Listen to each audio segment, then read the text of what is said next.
प्रधानमंत्री नरेंद्र मोदी के नेतृत्व में भारत ने आतंकवाद और उग्रवाद के खिलाफ जिस आक्रामक नीति को अपनाया है, उसने देश की सुरक्षा, रणनीति और अंतर्राष्ट्रीय छवि को पूरी तरह से नया रूप दे दिया है। अब भारत न सिर्फ आतंकी हमलों का जवाब दे रहा है, बल्कि उन्हें जड़ से उखाड़ फेंकने के लिए कूटनीतिक, सैन्य और नीतिगत हर मोर्चे पर मजबूती से खड़ा है। नमस्कार, मैं हूं अमिताभ प्रसाद सिंह और आप देख रहे हैं दिल्ली मेल। भारत और पाकिस्तान के बीच संघर्ष फिलहाल स्थगित हो गया है, लेकिन यह विराम जिस स्थिति में पहुंचकर लगा, उसने ही हर भारतीय की छाती को चौड़ा कर दिया है। इसकी वजह सिर्फ यही नहीं है कि भारत ने इस संघर्ष में बढ़त बनाई, बल्कि इस वजह से भी है कि भारत अब मुंहतोड़ जवाब देने की नीति पर चलने की दिशा में आगे बढ़ रहा है। तो आज हम बात करेंगे प्रधानमंत्री नरेंद्र मोदी द्वारा आतंकवाद को खत्म करने के लिए उठाए गए कदमों और फैसलों के बारे में। भारत ने 2016 से अब तक हुए आतंकी हमले का मुंहतोड़ जवाब दिया है। 2016 में उरी हमले के बाद भारत ने पहली बार पाकिस्तान अधिकृत कश्मीर में सर्जिकल स्ट्राइक कर आतंकियों के लॉन्च पैड तबाह किए। यह भारत की रणनीति में एक बड़ा बदलाव था। एक्शन का रिएक्शन तुरंत, और वो भी सीमा पार तक। इसके बाद 2019 में पुलवामा हमले में 40 सीआरपीएफ जवानों की शहादत के बाद भारत ने बालाकोट स्ट्राइक की। पहली बार भारतीय वायुसेना ने नियंत्रण रेखा पार कर पाकिस्तान के अंदर आतंकी शिविरों पर बमबारी की। यह दूसरा मौका था जब मोदी सरकार ने दुनिया के सामने आतंकवाद के खिलाफ अपना रुख स्पष्ट करते हुए यह मैसेज दे दिया था कि अब हम आतंकवाद के खिलाफ चुप नहीं रहने वाले हैं। और अब 2025 के ऑपरेशन सिंदूर ने एक बार फिर दुनिया को बताया कि भारत अब रक्षात्मक नहीं, आक्रामक रणनीति पर है। अप्रैल 2025 में पहलगाम में हुए आतंकी हमले में 26 निर्दोष नागरिकों की जान गई थी। जवाब में भारत ने पाकिस्तानी आतंकी ठिकानों पर विशेष ऑपरेशन किया, जो तकनीकी और सामरिक दृष्टि से बेहद उन्नत और सफल रहा। हालांकि प्रधानमंत्री नरेंद्र मोदी कड़े फैसले लेने और उसे कार्यान्वित करने के लिए जाने जाते हैं। उन्होंने आतंकवाद के खिलाफ भी कठोर नीतियां और अस्थायी प्रभाव देने वाले कदम उठाए। उन्होंने आतंकवाद के खिलाफ सिर्फ सैन्य ही नहीं, बल्कि नीतिगत और कानूनी स्तर पर भी बड़ा बदलाव किया।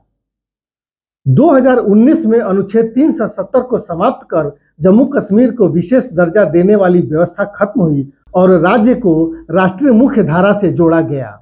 इसके बाद यूएपीए कानून में संशोधन किया गया। अब सरकार किसी भी व्यक्ति को आतंकवादी घोषित कर सकती है। इससे आतंकी नेटवर्क की पहचान हुई और कार्रवाई करना आसान हुआ। वहीं आतंकवाद से निपटने के लिए एनआईए और एनएसजी जैसी जांच एजेंसियों को और मजबूत किया गया। अब ये एजेंसियां बिना राज्य सरकारों की अनुमति के देश भर में कार्रवाई कर सकती हैं। साथ ही नेटग्रिड, आईबी और रॉ जैसी खुफिया एजेंसियों में आदान प्रदान की प्रणाली को और तेज और एकीकृत किया गया। इतना ही नहीं, मोदी सरकार ने आर्थिक मोर्चे पर भी आतंकवाद को रोकने के लिए प्रहार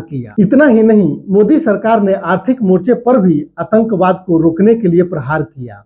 सरकार ने FATF यानी फाइनेंशियल एक्शन टास्क फोर्स के सहयोग से आतंकवाद के वित्त पोषक पर भी चोट की। हवाला ट्रांजैक्शन, फेक कंपनियों और एनजीओ के जरिए टेरर फंडिंग को ट्रैक और ब्लॉक किया गया।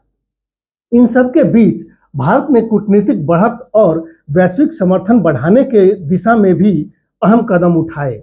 प्रधानमंत्री मोदी की विशेष नीति ने आतंकवाद के खिलाफ भारत की आवाज को वैश्विक मंच पर मजबूत किया।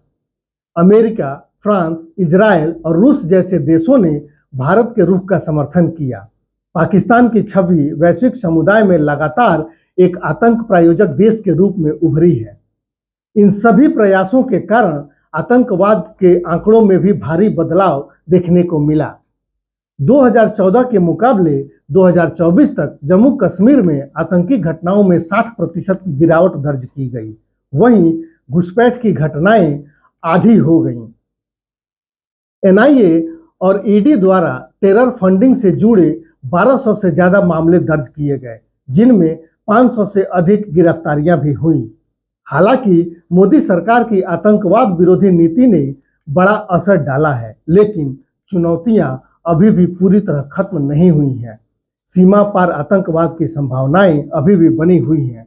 साइबर आतंकवाद और ऑनलाइन कट्टरपंथ एक नई चुनौती बनकर उभरा है, जिसे देश को हथियारों से नहीं बल्कि बौद्धिक क्षमता और तकनीकी कुशलता से निपटना होगा। वहीं अंतर्राष्ट्रीय मोर्चों पर चीन और कुछ इस्लामिक देशों द्वारा पाकिस्तान को मिल रहा समर्थन भी भारत के लिए चिंता का विषय है। कुल मिलाकर प्रधानमंत्री नरेंद्र मोदी के नेतृत्व में भारत ने आतंकवाद के खिलाफ एक नई भाषा, एक नया तेवर और एक नया तरीका अपनाया है।